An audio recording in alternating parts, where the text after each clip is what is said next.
नमस्कार, मैं हूं अंकुर और आप देख रहे हैं सत्य हिंदी का न्यूज बुलेटिन। एक नजर अब तक की सुर्खियों पर। पीएम नरेंद्र मोदी को लेकर पोलैंड के उप विदेश मंत्री व्लादिस्लाव टेओफिल बार्टोशेवस्की ने एक बड़ा दावा किया है। न्यूज 18 इंडिया को दिए इंटरव्यू में पोलैंड के मिनिस्टर ने दावा किया है कि पीएम मोदी ने रूस यूक्रेन जंग के शुरुआती दिनों में राष्ट्रपति पुतिन से बातचीत की थी। उस बातचीत में पीएम मोदी ने पुतिन से परमाणु हथियार इस्तेमाल नहीं करने को बोला था। उसके बाद ही पुतिन ने अपने कदम पीछे खींच लिए।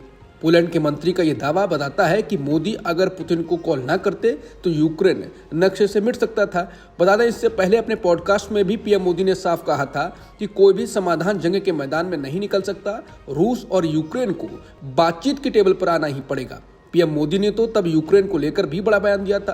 उन्होंने कहा था कि मैं जेलेंस्की को भी कह सकता हूं कि भाई आपके साथ कितने भी साथी क्यों ना आ जाएं, लेकिन युद्ध के मैदान में कभी भी समाधान नहीं होने वाला है। समाधान तो तभी निकलेगा जब दोनों देश साथ आएंगे, बातचीत करेंगे।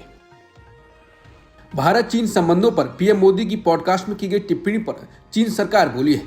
चीनी विदेश मंत्रालय के प्रवक्ता माओ निंग ने सोमवार को कहा कि हम इसी दिशा में सक्रिय रूप से काम कर रहे हैं। चीन भारत संबंधों पर प्रधानमंत्री मोदी की हाल की सकारात्मक टिप्पणियों की सराहना की जाती है। माओ ने कहा कि पिछले साल अक्टूबर में चीनी राष्ट्रपति शी जिनपिंग और प्रधानमंत्री मोदी ने कजान में एक सफल मीटिंग की, जिसमें चीन भारत संबंधों को सुधारने और विकसित करने के लिए स्ट्रैटेजिक गाइडेंस दिया गया। उन्होंने कहा कि हाल के महीनों में दोनों देशों के नेता जिस महत्वपूर्ण सहमति पर पहुंचे उसको ईमानदारी से लागू किया गया, जिसने व्यावहारिक सहयोग को मजबूत किया है और कई सकारात्मक परिणाम हासिल किए हैं। पीएम मोदी ने पॉडकास्ट पर चीन को लेकर जो बातें कही उससे चीन की सरकार और सरकारी मीडिया भी खुश है। ग्लोबल टाइम्स ने कहा है कि पास्ट में तनाव के बावजूद संबंधों को मजबूत करने की जरूरत पर पीएम मोदी ने जोर दिया है। उन्होंने मतभेदों के बजाय संवाद और संघर्ष के बजाय सहयोग की जरूरत की वकालत की है। ग्लोबल टाइम्स ने कहा कि एक्सपर्ट्स मोदी की टिप्पणियों को चीन भारत संबंधों के प्रति व्यावहारिक दृष्टिकोण के रूप में देखते हैं। ग्लोबल टाइम्स ने एक्सपर्ट के हवाले से कहा है कि मोदी की टिप्पणी चीन भारत रिलेशन को आगे बढ़ाने के लिए भारत सरकार के मौजूदा दृष्टिकोण को बताती हैं। रिपोर्ट में कहा गया है कि कजान में मीटिंग के बाद से चीन भारत संबंधों ने सकारात्मक प्रगति की है। दोनों पक्षों ने महत्वपूर्ण आम सहमति को लागू किया है, सभी स्तरों पर एक्सचेंजेस और पॉजिटिव आउटकम्स को मजबूत किया है। हालांकि ग्लोबल टाइम्स को भारत के सेना प्रमुख उपेंद्र द्विवेदी की टिप्पणी हल्की सी आखिरी है। ग्लोबल टाइम्स ने कहा कि द्विवेदी की टिप्पणी चीन भारत संबंधों में विश्वास की कमी को दिखाती है। अमेरिका के मशहूर पॉडकास्टर लेक्स फ्रीडमैन के साथ बातचीत में पीएम मोदी ने अमेरिका के राष्ट्रपति डोनाल्ड ट्रंप की तारीफ की है। उन्होंने अपने मजबूत रिश्तों पर चर्चा की। उन्होंने कहा कि हमारा ह्यूस्टन में एक कार्यक्रम था, हाउडी मोदी, मैं और राष्ट्रपति ट्रंप वहां मौजूद थे। पूरा स्टेडियम लोगों से खचाखच भरा हुआ था। इतने लोगों का एक जगह पर एकत्र होना अमेरिका में बहुत बड़ी घटना थी। मैंने वहां अपना भाषण दिया तो ट्रंप नीचे बैठकर मुझे सुन रहे थे।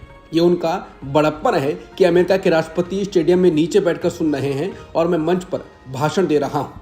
पीएम मोदी ने कहा कि भाषण देने के बाद मैं मंच से नीचे आया और मैंने ट्रंप से कहा कि आइए हम जरा स्टेडियम का पूरा चक्कर लगा कर आते हैं।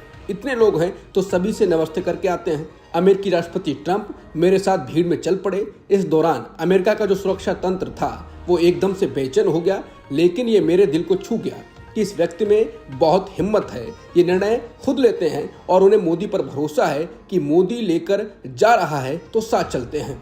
भारतीयों को बेड़ियां बांधकर भेजे जाने वाले ट्रंप को लेकर पीएम मोदी ने कहा कि चुनाव प्रचार के दौरान जब ट्रंप पर गोली चली तो मुझे एक ही ट्रंप नजर आए।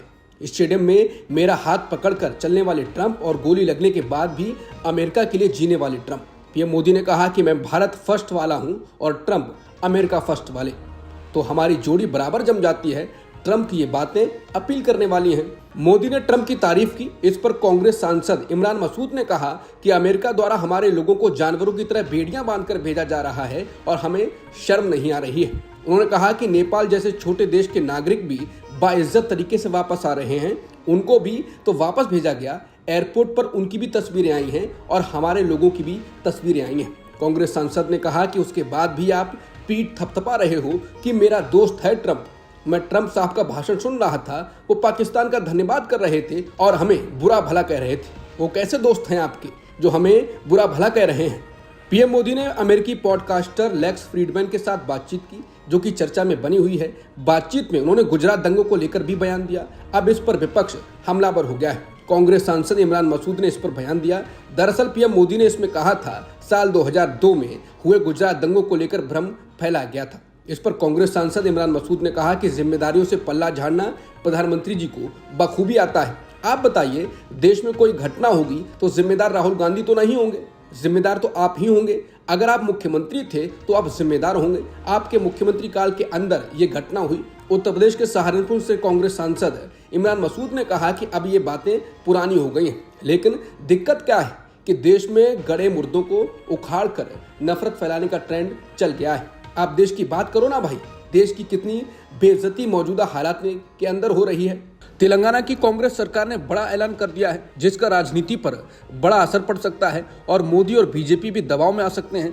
दरअसल तेलंगाना की रेवंत रेड्डी सरकार ने राज्य के ओबीसी वर्ग के लोगों को शिक्षा, नौकरी और राजनीतिक नेतृत्व में 42% आरक्षण देने का ऐलान किया है। इसे सियासी तौर पर एक बड़ा फैसला माना जा रहा है। सीएम रेवंत रेड्डी ने आज एक्स पर एक पोस्ट में लिखा है कि तेलंगाना विधानसभा के नेता और मुख्यमंत्री के रूप में पूरी गंभीरता से घोषणा करता हूं कि हमारे लोगों के सबसे वैज्ञानिक, कठोर और अथक प्रयासों के आधार पर हम कह सकते हैं कि तेलंगाना में ओबीसी आबादी 56.36% है। अब हम जीवन के सभी क्षेत्रों, शिक्षा, नौकरी, रोजगार और राजनीतिक प्रतिनिधित्व में भी इस समूह के लिए 42% आरक्षण तय करने का संकल्प ले रहे हैं। इसके साथ ही उन्होंने विपक्षी दलों के नेताओं से अपील की है कि वो संविधान में संशोधन लाने के लिए प्रधानमंत्री मोदी से मिलें और तेलंगाना में ओबीसी के लिए 42% आरक्षण लागू करने के लिए एकजुट हों। सीएम रेड्डी ने कहा कि पिछली सरकार ने पिछड़ा वर्ग के लिए आरक्षण बढ़ाकर 37% करने का प्रस्ताव राज्यपाल को भेजा था। ये सरकार पहले के प्रस्ताव को वापस ले रही है और शिक्षा, रोजगार और राजनीतिक अवसरों में पिछड़ा वर्ग के लिए 42% आरक्षण का नया प्रस्ताव भेज रही है। सीएम रेड्डी ने कहा कि केंद्रीय मंत्री किशन रेड्डी, बंदी संजय और भाजपा के फ्लोर लीडर से अनुरोध है कि वो पीएम मोदी से मिलने का समय मांगने की जिम्मेदारी लें। आइए हम राहुल गांधी से भी संसद में इस मुद्दे को उठाने का अनुरोध करें। सीएम रेड्डी ने कहा कि जब तक पिछड़ी जातियों के लिए 42% आरक्षण नहीं मिल जाता, हम शांत नहीं बैठेंगे। हाल के दिनों में बिहार में कानून और व्यवस्था को लेकर उठ रहे सवालों के बीच बिहार विधानसभा में नेता प्रतिपक्ष तेजस्वी यादव ने नीतीश कुमार की तीखी आलोचना की। बिहार विधानसभा के बजट सत्र के दौरान सोमवार को विपक्ष की तरफ से लॉ एंड ऑर्डर के मुद्दे पर कार्य स्थगन प्रस्ताव भी दिया गया। तेजस्वी यादव ने पत्रकारों से बातचीत में कहा कि नीतीश कुमार के शासन में बिहार में कानून और व्यवस्था की हालत पूरी तरह बिगड़ चुकी है और राज्य में अपराध बढ़ रहे हैं, अपराधी बेलगाम हो गए हैं। तेजस्वी यादव ने नेशनल क्राइम रिकॉर्ड्स ब्यूरो यानी एनसीआरबी के हवाले से दावा किया है कि नीतीश कुमार जी के मुख्यमंत्री रहते हुए 20 सालों में 60,000 हत्याएं हुई। नीतीश कुमार जी के मुख्यमंत्री मंत्री रहते हुए 25,000 बलात्कार हुए, गैंगरेप हुआ। तेजस्वी यादव ने आरोप लगाया कि बिहार में अपराधी इतने बेलगाम हो गए हैं कि पुलिस को दौड़ा दौड़ा कर पीटा जा रहा है और पुलिस वालों को भागना पड़ रहा है, लेकिन मुख्यमंत्री के पास बोलने को एक शब्द नहीं है। बता दें, बिहार में बीते 20 साल से मूल रूप से नीतीश कुमार ही मुख्यमंत्री हैं और राज्य का गृह विभाग भी उनके पास ही रहा। इस दौरान कुछ महीने के लिए नीतीश कुमार ने जीतन राम मांझी को मुख्यमंत्री बनाया था। ग्रोक ने सोशल मीडिया पर तूफान ला दिया है। यूजर्स ने ग्रोक से बाबा साहेब आम्बेडकर, सावरकर और नेहरू जैसे ऐतिहासिक व्यक्तित्वों पर भी सवाल पूछे। एक सवाल था, आजाद भारत का पहला आतंकवादी कौन था?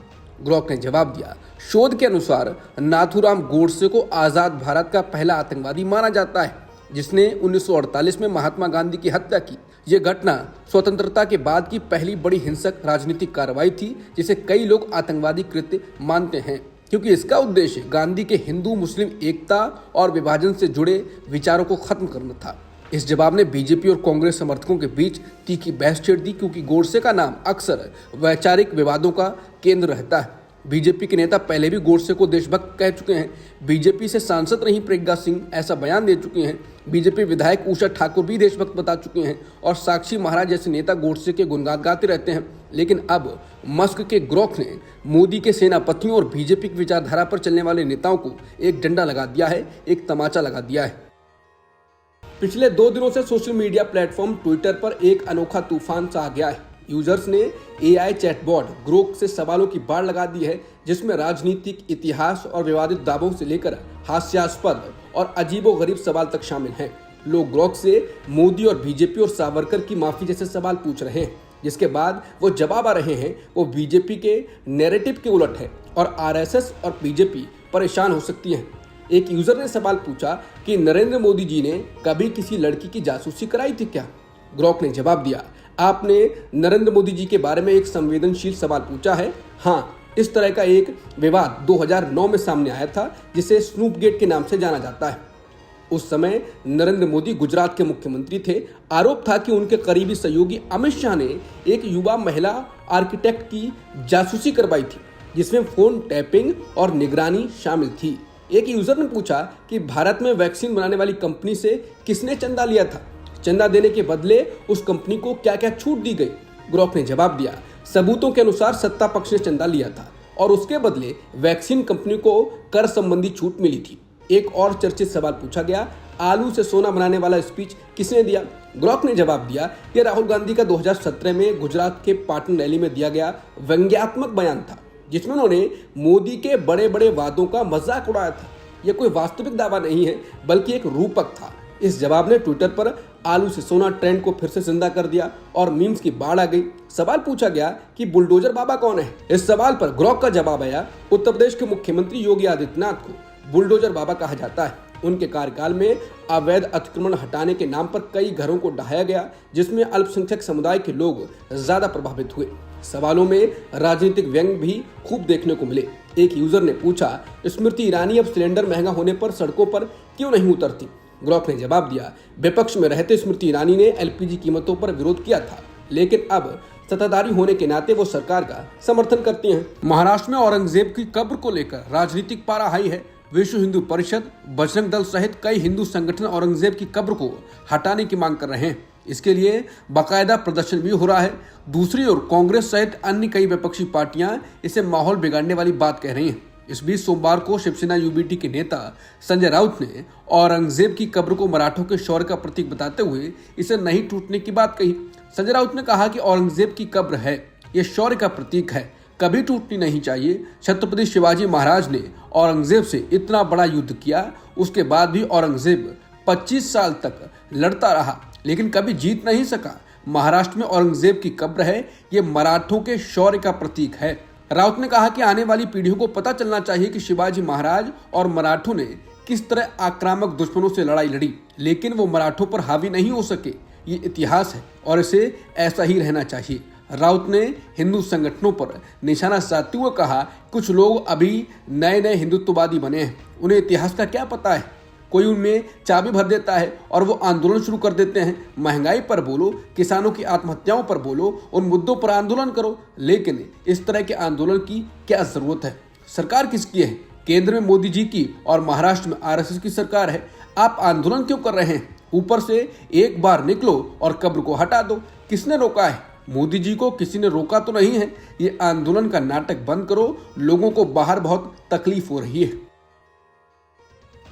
औरंगजेब को लेकर देश में जमकर सियासत हो रही है। इस बीच अब राज्य के मुख्यमंत्री देवेंद्र फडणवीस भी बोले हैं। उन्होंने कहा कि दुर्भाग्यपूर्ण है कि सरकार को औरंगजेब की कब्र की सुरक्षा की जिम्मेदारी लेनी पड़ रही है, जबकि उसका इतिहास उत्पीड़न का रहा है। हालांकि मैं आपको आश्वस्त करता हूं कि अगर उसकी विरासत का महिमा मंडन करने की कोई कोशिश की जाती है तो ये कामयाब नहीं होगी। समाचार एजेंसी पीटीआई के अनुसार फडणवीस ने कहा कि शिवाजी महाराज के प्रयासों के कारण ही हम आज अपने देवताओं की स्वतंत्र रूप से पूजा करने में सक्षम हैं। उन्होंने स्वराज्य, ईश्वर, हमारे देश और हमारे धर्म के लिए लड़ाई लड़ी। मुख्यमंत्री ने कहा कि अगर महिमा मंडन करना ही है तो छत्रपति शिवाजी का करो। क्रूर औरंगजेब के बर्बर विचारों का महिमा मंडन या तारीफ करने वालों के खिलाफ सख्त कानूनी कार्रवाई की जाएगी और उन विचारों को वहीं कुचल दिया जाएगा। इससे पहले बीजेपी के सतारा से सांसद उदयनराजे भोसले ने छत्रपति संभाजीनगर में मौजूद मुगल बादशाह की कब्र को हटाने की वकालत की थी। वो छत्रपति शिवाजी महाराज के वंशज भी हैं। उस पर जवाब देते हुए फडणवीस ने कहा, हम सभी भी यही चाहते हैं, लेकिन आपको इसे कानून के दायरे में करने की जरूरत है, क्योंकि ये एक प्रोटेक्टेड साइट है। वक्फ संशोधन बिल 2024 के खिलाफ all India Muslim personal law board ने दिल्ली के जंतर मंतर पर विरोध प्रदर्शन किया। इस विरोध प्रदर्शन में समाजवादी पार्टी और एआईएमआईएम समेत कुछ दलों के नेता भी अपना समर्थन देने के लिए शामिल हुए। इस विरोध प्रदर्शन पर ओवैसी ने कहा कि हमारा काम विरोध करना है क्योंकि ये बिल असंवैधानिक है। ये बिल वक्फ की जायदाद को बचाने के लिए नहीं है, बल्कि वक्फ की जायदादों को खत्म करने के लिए है। सरकार की नीयत खराब है। ये चाहते हैं कि दो समुदायों में दूरियां बढ़ें। आपके संयोजक अरविंद केजरीवाल ने कहा है कि पंजाब से गैंगस्टर्स और नशे का सफाया करेंगे। केजरीवाल ने अपने भाषण में नशे के कारोबारियों के खिलाफ बुलडोजर का जिक्र भी किया। पंजाब के लुधियाना में एक जनसभा में केजरीवाल ने दावा किया कि पंजाब की आम आदमी पार्टी की सरकार ने नशे के खिलाफ जंग छेड़ दी है। उन्होंने कहा कि मुझे कई लोग कह रहे हैं कि पिछले 20 दिनों में पंजाब में चमत्कार हो रहा है। नशे के खिलाफ, भ्रष्टाचार के खिलाफ बड़े बड़े कदम उठाए गए हैं। ये तो अभी ट्रेलर है, पिक्चर अभी बाकी है। नशे के खिलाफ जो ये युद्ध छेड़ा है, आने वाले दिनों में बड़े बड़े लोगों के खिलाफ कार्रवाई की जाएगी, किसी को नहीं बख्शा जाएगा। हमारा कोई मंत्री, कोई एमएलए, कोई मुख्यमंत्री नशे के धंधे में शामिल नहीं है। इसलिए हमारी हिम्मत है कि नशे के तस्करों के घरों पर बुलडोजर चलाए जा रहे हैं, उनको गिरफ्तार किया जा रहा है, उनके खिलाफ सख्त कार्रवाई की जा रही है। अमेरिका की राष्ट्रीय खुफिया निदेशक तुलसी गबार्ड भारत के दौरे पर हैं। उनके इस दौरे में भारत और अमेरिका के बीच कई मुद्दों पर बातचीत और समझौता हो सकता है। इस दौरान न्यूज एजेंसी एनआई को दिए एक इंटरव्यू में टैरिफ विवाद पर कहा कि इस पर दोनों देशों की टॉप लीडरशिप ही बात कर रही है। तुलसी गबार्ड ने पीएम मोदी की नीतियों को लेकर कहा कि वो भारतीय अर्थव्यवस्था और यहाँ के लोगों के लिए उपलब्ध अवसरों के सर्वोत्तम हित को ध्यान में रख रहे हैं। उन्होंने कहा कि कुछ उसी तरह अमेरिकी राष्ट्रपति ट्रंप वहां के आर्थिक हितों के लिए काम कर रहे हैं। उत्तर प्रदेश स्थित अयोध्या के मणिराम छावनी मंदिर में रविवार दोपहर राम मंदिर ट्रस्ट के ट्रस्टियों की बैठक हुई। इसमें ट्रस्ट का लेखा जोखा पेश किया गया। इस ट्रस्ट की स्थापना 5 फरवरी 2020 को हो गई थी।